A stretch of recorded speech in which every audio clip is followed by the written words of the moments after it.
In today's video, I am going to teach you how to use your business email in Getresponse. To begin, make sure you are logged into your Getresponse account and you are on the main dashboard. The first thing you will do is head to your account settings. Look toward the top of the page for your profile icon. Click that profile icon and then choose Manage Account.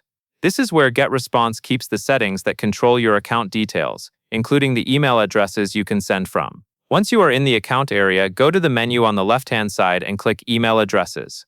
This section is important because Getresponse requires you to verify an email address before you can use it as a sender for newsletters.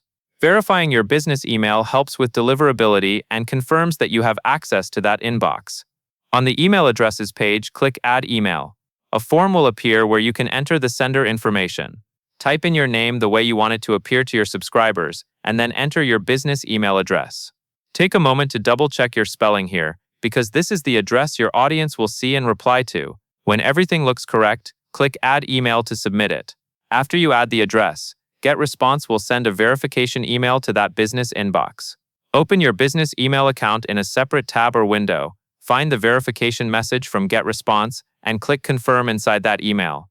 If you do not see the message right away, check your spam or promotions folder and make sure your inbox is not filtering it. Once you confirm the email address, go back to Getresponse.